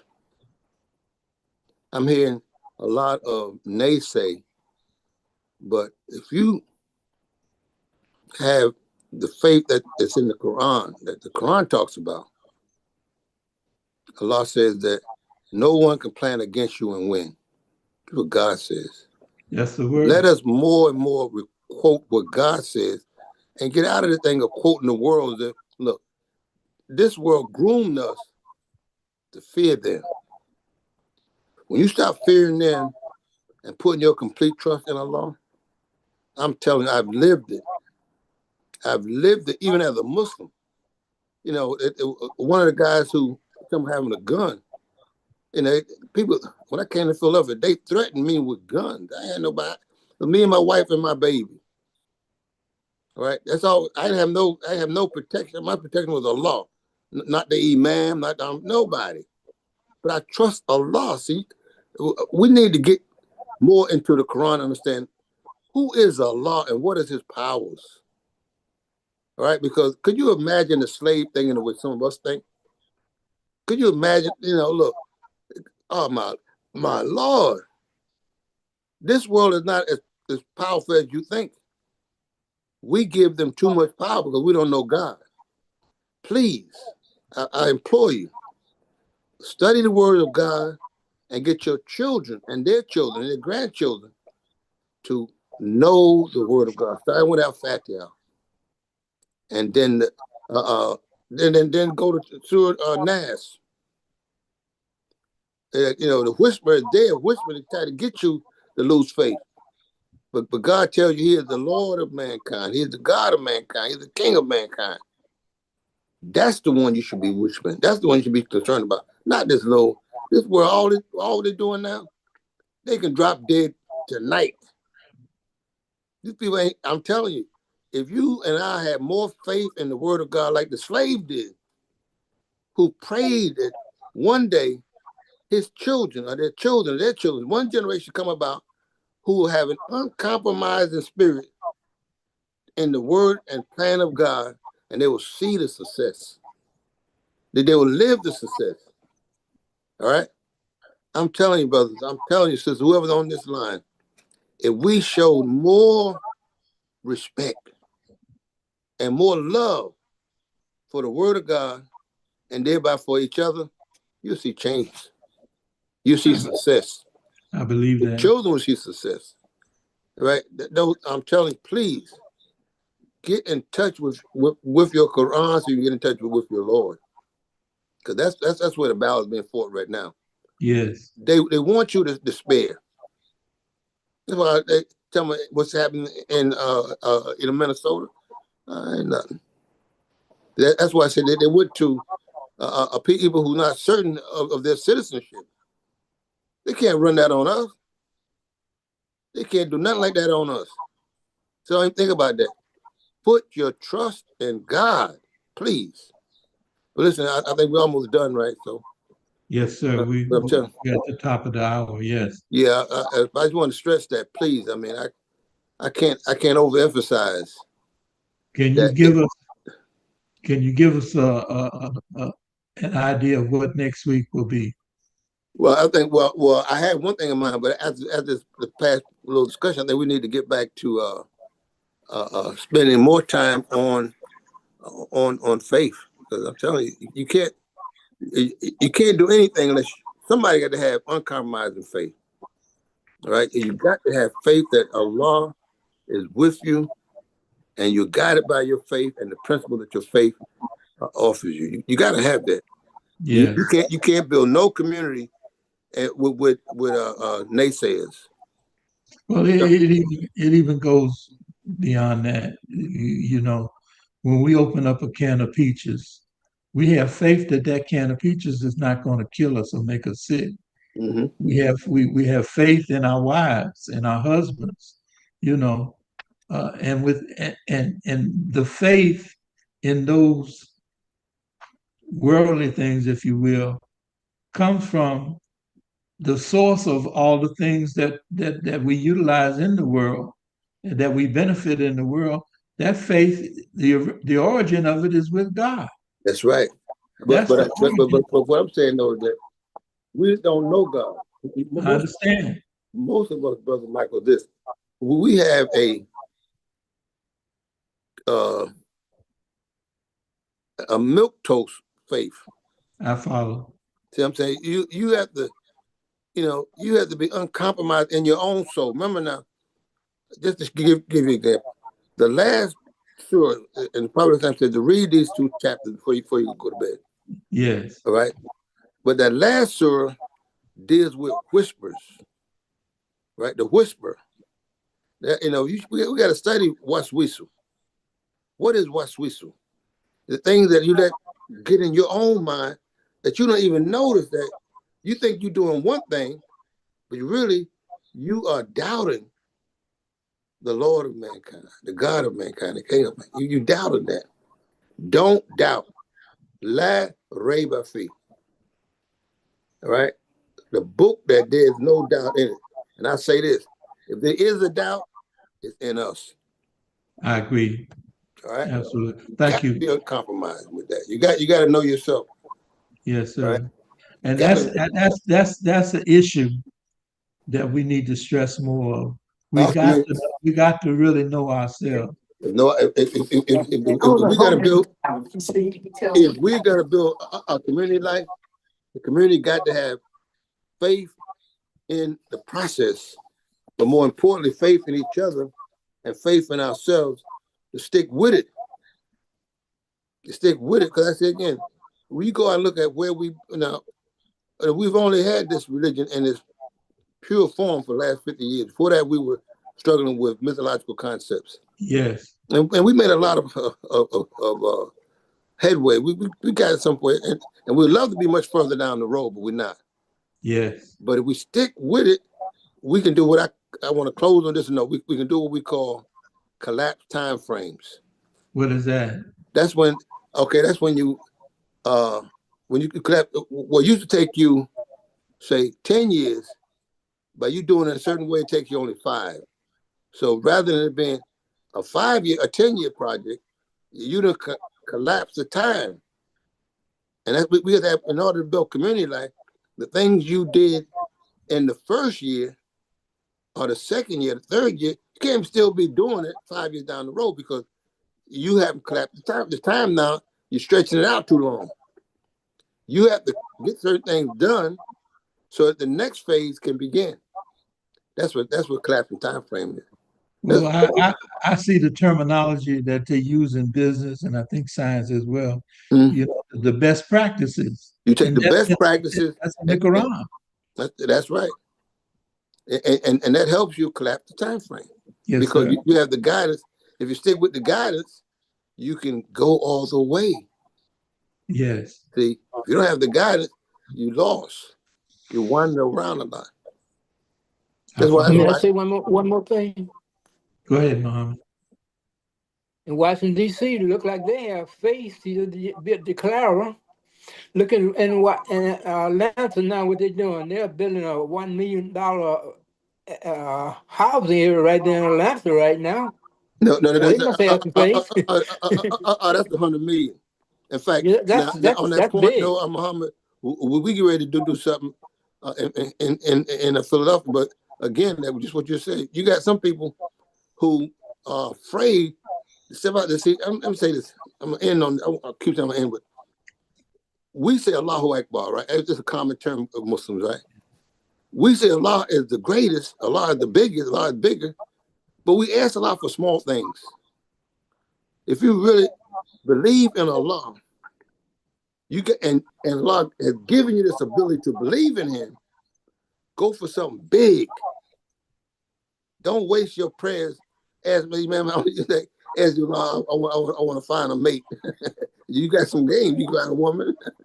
You have to have faith that whatever it takes to get a wife, you got that already. But we have to, as a community, learn to pray and do big things. Like I said again, the group we have, the collective, inshallah, you're gonna see, because we sat down and wrote up what we call a 100-year plan. I'm gonna leave y'all with this. All right. And we know, look, ain't none of us, look, we're already 50 years into the plan. We wrote it. Now we know we're not gonna be around for no. I know I'm not. I don't live with that delusion, but that don't mean I haven't planted the seed in my children and other children of what's possible. Yes. See, that's what you got to realize that you know there's nobody living no 100 years. Unless they're old and they're no.